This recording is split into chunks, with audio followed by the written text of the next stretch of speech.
All right, welcome to the Misbehaving in Literacy podcast, where two literacy professors explore literacy and literacy education issues through the lens of humor.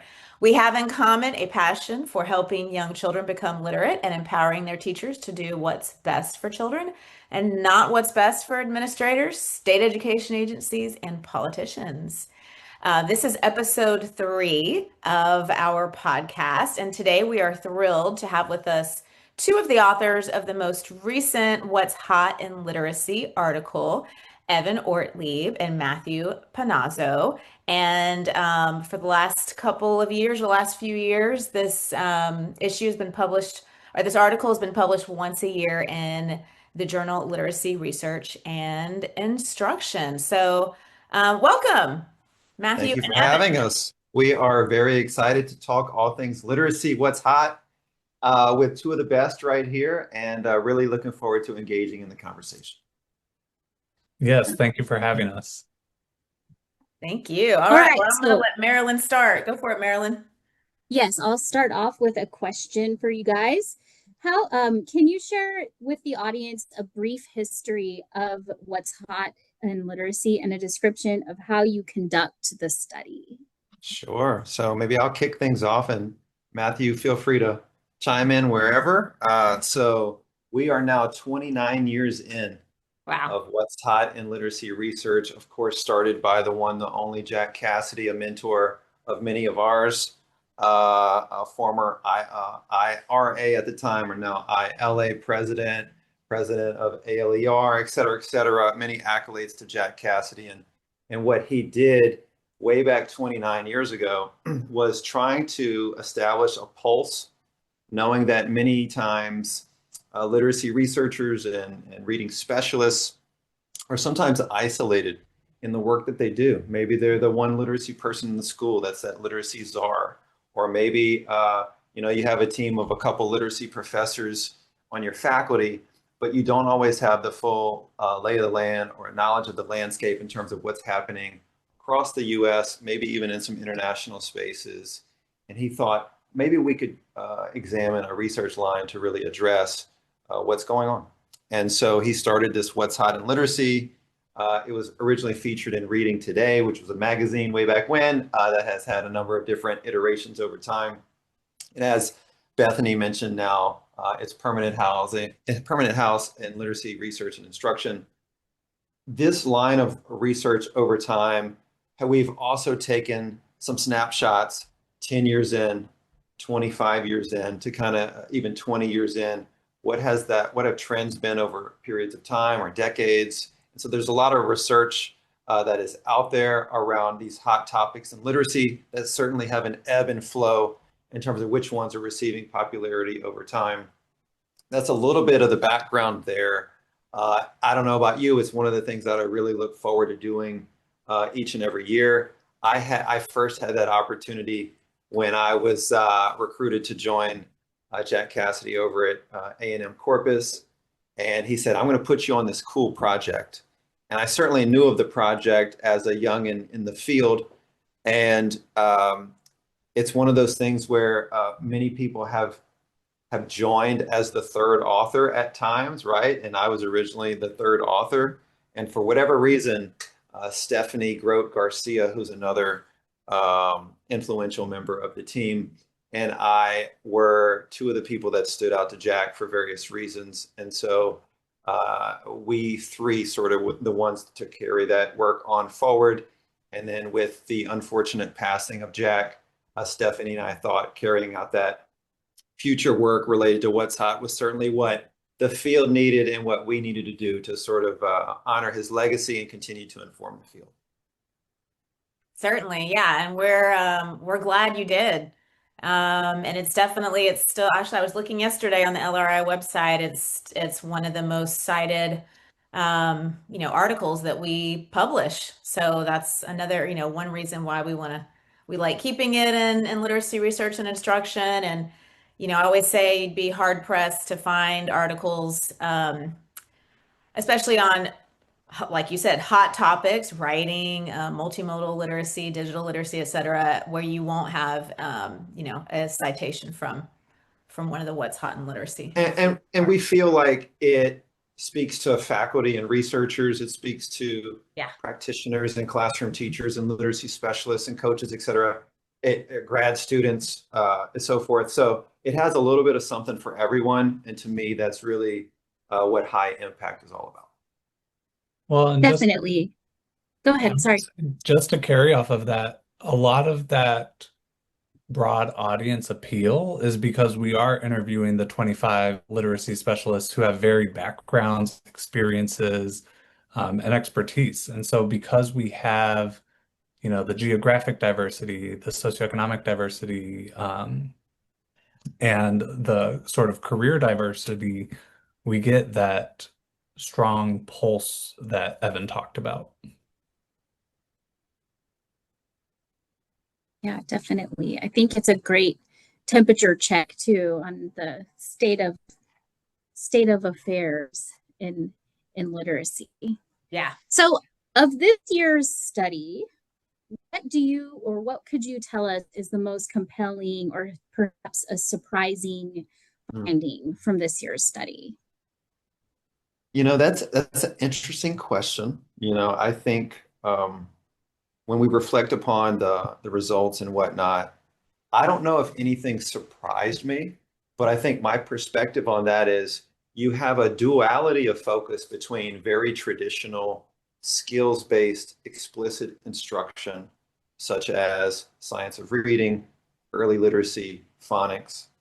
But you also have these future-oriented approaches around AI and literacy.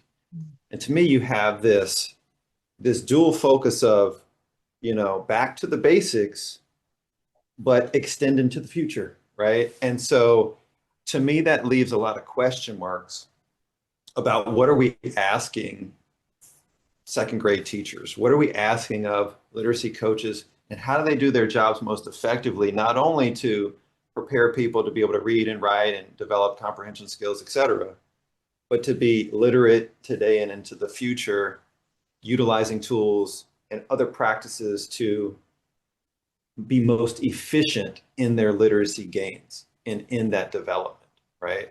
I think when we reflect upon how do we increase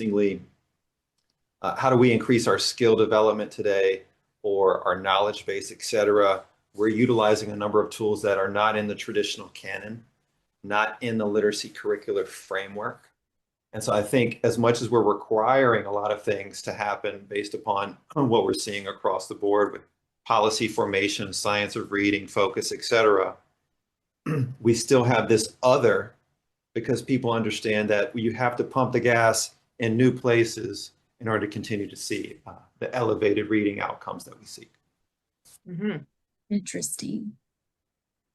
I think one of the parts that has really stuck with me most was actually sharing our research at ALER. There was an audience member who brought up their sort of observation that maybe there's a misnomer between AI literacy and it actually should be considered an AI disposition.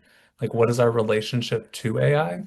Mm-hmm. And that's really helped me sort of reposition my own sense in the field of, am I focusing with my students on AI literacies, walking them through prompting and all those sorts of components? Or am I trying to get them to understand, like, what is their relationship to the use of technology in the classroom and in the learning, and what does that look like developmentally? Mm-hmm. And so that was something to really chew upon, especially with this heavy push of, AI curriculums and AI supported tools. Those are great points. I think about that too, even in higher education, right? Is we make a lot of assumptions that in the K-12 space, you're required to differentiate. You're required to provide accommodations. You're required to meet the student at least halfway. The next day when they come to college, you're in the biology lecture, sit down, shut up, and listen to the way that I'm going to deliver the. And it doesn't work that way in reality. It's not an effective practice. I'm committed to what does differentiation look like in higher ed. And I think a big piece of that is actually thinking about some of the same reading and writing challenges we've always looked at, which is around text readability, which is around adding layers to take any PDF or any book or any resource, and how do you play with readability? How do you add layers of accessibility? And what does that look like in our college classrooms as much as it looks like for the students with whom we try to serve in the K-12 space? Mm-hmm. Yeah. Is that so the AI, how long has that one been? Because that's one of the pieces that you focused on in this latest article, right? Was artificial intelligence and literacy. How long has that one been on the list? I think this is the third year it was on the list. Third year as artificial and as AI specifically. Mhm. Interesting. And at first, the expert panelists weren't sure if AI, the launch of AI into the ether included literacy specifically, or if it was just AI everything. I think now it's clear that the literacy folks recognize it as something to address and not just something to address from an educational standpoint. For me, like if I think about the needs of a classroom teacher, let's say first grade, it was always like the best teachers had the biggest classroom libraries. They knew how to navigate small groups and whole class and so forth. To me, this is where AI comes in to expand your library, to drop and increase readability. We talk about like making things accessible and making accommodations this way. What if we made it this way too, right? To stretch learning and to be able to utilize and take that second grade book and somebody's on a fifth grade reading level in second grade and push things in this way as much. And so I think as challenging as it is for different readability levels and so forth of all the kids in the class, I think AI and literacy is a tool that can help us combat some of those challenges and actually positioning as an opportunity to push everybody from wherever they might be. Mm-hmm. Yeah. But with that said, we're still very early in the research side of things in terms of what does this practice look like? If we reflect and kind of compare it to other emergent technologies like the one-to-one initiative and all these other things where there's mixed research regarding its effectiveness in the classroom, I think all of us as literacy researchers should think long and hard about how can we contribute to the base of this topic if it's something that we're passionate about. Yeah, for sure. I think it's definitely, especially now, kind of number one on the what's hot list. In every field, right? And everything. Yeah, Everything. it's incredible. What trends have y'all found that have kind of remained fairly consistent over the last few years? Yeah, I'll say one. Matthew, maybe you can jump in on others too. One is as early literacy has continued to gain more and more attention in the field, you've seen an inverse attention given to adolescent literacy. Yeah. And if we think about students, again, I'm a college professor, if you will. If we think about people heading into the college years today, what we're seeing is students who haven't read authentic literature in quite some time. Right. Those reading and writing requirements have been dropped. There's shorter and shorter texts that they're reading. And their writing proficiency has struggled because they don't see what good writing necessarily looks like. And so when we've taken the focus away from adolescent literacy, and we haven't embedded that totally into the science of reading focus, even though I'm pretty sure there's a lot of science there, I can say that because I've tried to contribute to it, is that I don't know if we've set people up for college and career readiness or career success, knowing that in today we have to be very nimble and nuanced in the ways in which we're literate. And for me, adolescent literacy is a place where if you invest in that, the sky is the limit in terms of the trajectory that some of these youth can take in those impressionable years, particularly, let's say, middle school. And right now, I think the field is feeling the stresses of not doing that for the last 5 years or so. That's one trend that I've noticed. Well, and the other aspect is just how cultural and linguistic diversity has still remained a what what should be hot topic. Like it's constantly keeping itself within the larger conversation. And I think that just points to, we do have an ever increasingly diverse population coming to us, working with refugees, working with a lot of migrant populations. And so really validating those funds of knowledge, but also like how do we, support that primary home language, that secondary language acquisition, and all of those elements. Yeah.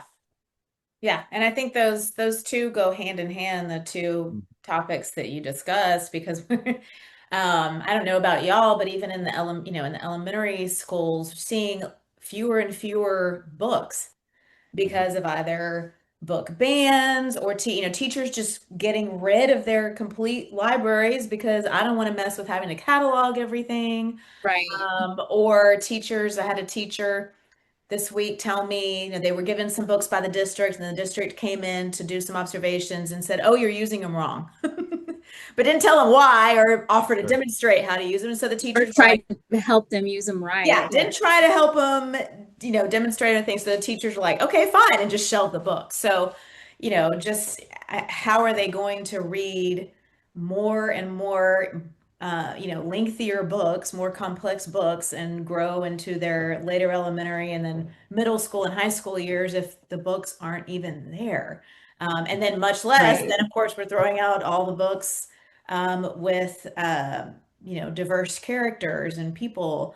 So it goes hand in hand. So I'm glad to see that on the list and see how that might translate into schools. The way I kind of view it is, how many of us on the podcast here love to travel and Mhm. explore, Yeah, right? yeah. And how do we know about that which is out there Mhm. unless we see it, unless we read it, unless we experience it firsthand? Reading is the first part of the journey to learn about the unknown, about culture, about history, about language, about rich context that you otherwise could never be exposed to firsthand because not all of us have a bazillion dollars to go into space and travel back and everything in between. Mhm. And so reading takes us to unknown places. We develop empathy and sympathy and understanding from that process. Yeah. And we also find our interests. As somebody who hated to read and write growing up, I saw them as punishments. Yeah. My fifth grade teacher said, write a 500-word essay on how you'll never break the air conditioner in class again. And I thought, I never broke it the first time. My dad made me write it. And the takeaway was that writing is a punishment. You're right, the punishment. Right. Yeah. Right. Instead of thinking about, I could read about building computers or fixing cars or whatever it is I was interested in. Yeah. And until we're pushed to expand our reading palette of interest, we don't actually know what foods we like the best, right? And I Right. think for me, we're doing a disservice to students when we assume they won't be interested in our menu. I think our job is to come up with a 100%. menu that is of interest. We're even seeing that in the college space where incoming freshmen used to have like a set text or like a freshman year read and whatnot. Colleges are going away from that concept too. What I would say is we actually can double down on that kind of thing. We build communities around some of these stories. Think about youth and adolescents, let's say males in particular. Find a super attractive book that these guys want to read about in a class and have them talk about it and learn together and grow together. That's something that builds community. That's what young men, whoever, are into. How do we tap into that to a greater degree without saying, well, here's Beowulf, read it on your own at home. We will write a term paper. I will read it. It'll go into the proverbial garbage can. And there's no talk, there's no conversation, there's no peer learning, there's no community around it. So those would be some of the things that come to mind for me. So, kind of off of that, two things come to mind with it. Number one is book access. I think we're hard pressed to make sure that our students do have access to books, whether it's their classroom library, school library, public library, bookstores. The little free libraries are great, but I even did a brief scan of like where the little free libraries were in one city, and so many of them were in affluent suburbs. And so it's like that's not necessarily helping our cause. But then the other aspect with regards to our curriculums and our schools is there is so much, I don't know if the word is judgment or like there's so much expectation and pressures put upon a certain style of reading that Yeah. it turns students off of being readers. And I hear it time and time again of, I loved reading, but I was reading mom's romance novels, but my teacher said like, that's trash. And I had a professor, or maybe it was one of my high school English teachers. She was like, it's not trash. It's literary potato chips. Like your diet can't survive just on potato chips alone, Right. but it's still a food and there's still a time and place and there's still ways to integrate that. And so really helping teachers of all walks of life and grade levels see the values of different books and different styles of reading. And I know personally, like I used to be against allowing my students to do magazines for independent reading. Yeah. And then it was only once I became a university professor that I was like, oh man, but magazines like Sports Illustrated can have all these stats and statistics that, are relevant to Yeah. them. And so it's like really broadening our approach in that regard and validating what students are bringing to the table. Mm-hmm. Yeah, good Yes, point. I like definitely. the diet analogy, The right? balanced diet. Yeah, and maybe That's a great eating analogy. things that we know are good for us, but we don't necessarily maybe like them as much. Right. I love that. I wish there was, I wish there was more of that. Yeah. Okay, so I have a question for y'all. If you had a crystal ball to see into next year's study, what do you see as being hot and what do you see as being not hot? Ooh, I love that question. Tough. That's a good one. It's really tough. I see a lot of similarities in the last few months from what I've seen this past year, which of course this past year we had science of reading, structured literacy is the hottest. Close second, artificial intelligence, early literacy, phonics, phonemic awareness, etc., as some of the hottest topics there. Matthew, what are your thoughts on that? I mean, what I would say there is I think AI is picking up even more across that space. I think we're starting to see a little bit of tension around more states adopting the science of reading, but other states saying, I haven't seen the pickup in test scores that we so thought and were promised, if you will. Promised, yeah. And so I think you're starting to get maybe the same number of adoption, but maybe some states saying, you know what, maybe there's more to the equation than just those variables that we were sold on. To me, I think it forces us to actually study more within the teacher education space. So I'm hopeful that aspect of literacy formation is further renewed and given more and more attention this coming year. I think the goal for me in teacher ed is not to create all knowledgeable teachers who are ever capable, when they graduate, but it's to create, and this was actually from one of the panelists who shared years ago, Doug Fisher. He said, the goal of teacher education is to create novices who are exposed to a little bit of everything, who can hit the ground running and have a long way to go. Yeah. And I think that's how I sort of see part of what we're trying to do here. So I'm hopeful that we see more literacy engagement within the teacher ed space. I think we're going to see more AI. I don't think we're quite yet there to really go deeper within adolescent literacy. I haven't seen a whole lot of traction there, but I'm hopeful that might be a space too. So I think we're gonna see.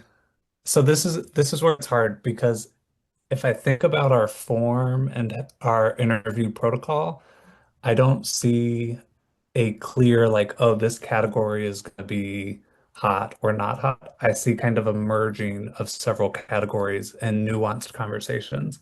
So I do think we're going to see a lot of science of reading for adolescents and kind of like what are people going to be doing with that, especially with the recent drop of what was it, IES's middle school uh, resources. I don't know why that term Oh is yeah, yes. Uh-huh. locked in my brain. Yeah, I know what you're talking Um, about. Yeah. so I think that is just one element where people are already starting to have those conversations about what science of reading looks like in the middle school area. Mhm. And then I think with AI, we're going to start seeing this tension where you have people who are fully adopting it, moving forward, and integrating that K-12, K-16. But I also think you're going to have this other group that's going to be talking about, going back to cursive, going back to long form writing, going back to, I saw an article recently, I think it was a college professor requiring students to buy the physical books for their English course and not allow e-readers or anything. So Hmm. I think we're going to start seeing this sort of almost like picking sides with each topic as we Yeah. navigate research at large. Mm-hmm. Yeah. Mm-hmm. I know some professors who are going back to the blue book Yeah. type of finals. I have a few colleagues who decided to do that this past year. So, Uh-huh. yeah. I don't know what else to do, right? There, it's, Yeah. yeah. Wow. Yeah. Oh, I never thought I'd be a digital book reader, but yeah, don't take away my Kindle. And I can press on a word when I don't know what it means. Great. It's a great feature. Great tool. Yeah, great tool. Text features, right? I mean, come on. I find myself buying the ebook or renting the ebook from the library, and then when Yeah. it's that good, I'm like, now you can have a place on my shelf. And Hmm. I think that's another Oh, conversation to have with students of like, what would you want your library to look like? Like whether it's 10 specific books you love or whether it's an entire room like Belle and Beauty and the Beast. Like, what does that library say about you? And I think students don't necessarily get to have that conversation. Not I anymore. love that. I Yeah, love that. you're totally right. Now it's what's your AR level and that's what you're gonna read. I heard another story. I love these stories people tell me, and this is why I'm like, okay, this is why I have to have my glass of wine every night, I swear, because I had a colleague text me that she has a friend whose daughter is in first grade and her AR level tested at seventh grade reading level, and now her teachers are not letting her read anything that is below a seventh grade Wow. level. That's child abuse. Yeah, it is. Well, my first response was that's educational malpractice. Yes. And then She may be coming into materials that Right. not be exactly. developmentally ready to learn. Yes, she's 6 or 7. She's 6 or 7 years old. And yeah, my second response was, "Hey, I like reading Dr. Seuss. I don't under and I'm a lot older than she is. Yeah. So now we're seeing, yeah, oh, this is your spot in the library right here. This is where you can choose your books. So yeah, Yeah. it's a problem. You're right. Where's our reading identity if we're not allowed to. Well, and a lot of the curriculums, I'm sorry, Bethany, I No, go didn't mean ahead. to. They come with their books. That's why a lot of Uh, schools are not using books because the curriculum writers write the texts that go with the lessons, that go with the skill set. They're very contrived. And so they're not even getting exposed. Students aren't even getting exposed to authentic texts to decide what they like and what they don't like. And yeah. And that's part of why some develop a dislike of what is reading, Yeah. is because of that piece of literature might not have been one that lasts, 100 years or so. Mm-hmm. right. Yeah. I'm pretty sure the readers I used when I was in first grade are somewhere in a garbage dump somewhere. I don't know. And still messing you up today. It's still making me up. It's still You're still triggering me having when I look at a flashbacks of decodable text. Yeah. Oh man. Yeah, we need to go see therapists for some of the books we had to read. I mean, I'm kind of a believer in let's take that student, right? Did you say she was in first grade? Yeah, first grade. First grade, right? What if she's earned her privilege to have more choice? She's Exactly. going to go out there and say, Exactly. Not you be know, punished for but you've reading. earned your way to a tighter cage. Right. Or Exactly. to write a report about a topic you're really interested in, read a few books on it and I mean, yeah, you've earned some kind of right to learn something else to do with literacy other than just reading more advanced topics, I guess. Right. And Yeah, instead I of mean, yeah. I don't choose to read French philosophy to get up my readability and my reading level to the Right. next. Some may. It's just not a current interest of mine. Yeah. But if Yeah. you I told me don't I had to, in order for me to get to the next level, I still wouldn't necessarily see the rhyme or reason for it. exactly. right. And Exactly. kids know when something doesn't make sense and seems unfair. I mean, and that's automatically going to turn them off. Sure. Yeah. Yeah. Let's not punish them by limiting their choices more what they're going to read. It's insanity. It's insanity. Um, okay, so I'll leave you with this question. So, what do you think should be hot? I'm going to start off by saying the stepsister of literacy, aka, deserves more from a research standpoint, from a practitioner standpoint, and from a developmental one. It's something percent of the research when we think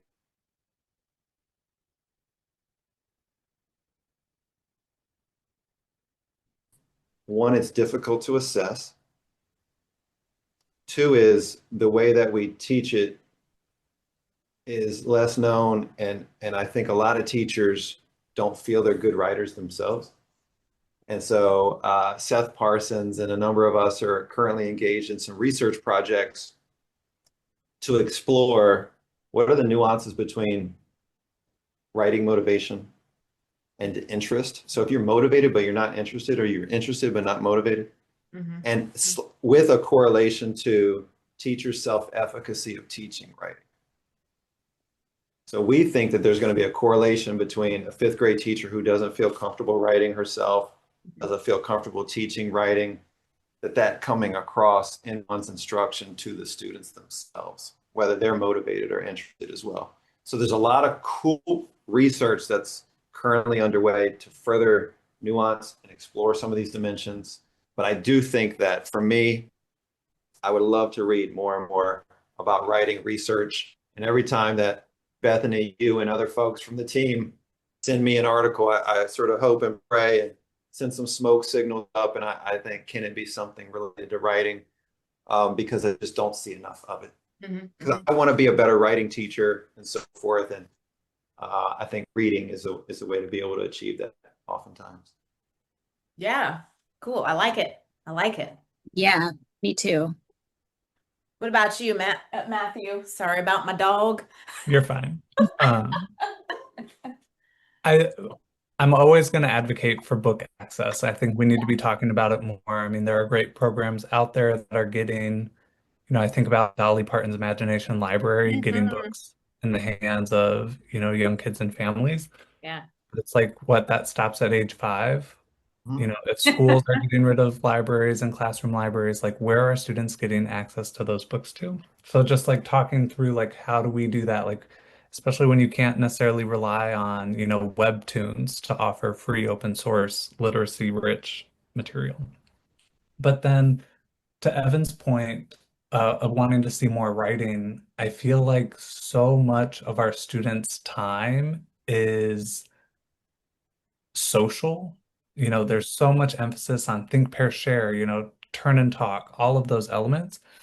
finding that balance to really talk about like how are we developing those personal literacy skills to sit and read. We're not, I feel like independent reading is being squeezed out of many classrooms. I was privileged enough as a middle school teacher to be able to offer it daily where they could have that choice. And I know that was a privilege that not every middle school teacher could offer.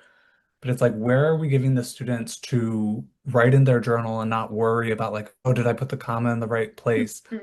And if we're not cultivating that individual literacy identity in schools, they're really balancing that, like, yeah, aspect of literacy. Here's the academic aspect of literacy, but what's literacy to you? And I think about, that high school senior who, hated English, and the English teacher said, you're not literate, you're not doing X, Y, and Z.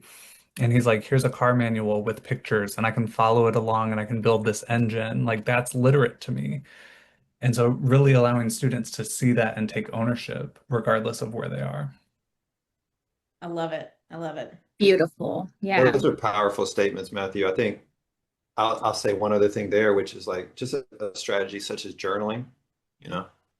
We currently have a graduate assistant over here who's written 2 books here. His name's Jason Van Dyke, and he talks a lot about how journaling is a way for students to not only increase their proficiency and skill development, but a way to channel social emotional awareness, to be able to cope, and to take away some of the behavioral issues in the classroom that are oftentimes witnessed because there's no outlet for it, right? Right. And I think oftentimes we think education and counseling, and they're related, but the Venn diagram has tremendous overlap if we really think about best practices in a school system.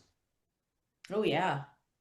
Yeah, for sure. Making that part of the literacy learning is, learning how to use those things, reading and writing as tools for self-expression, so valuable.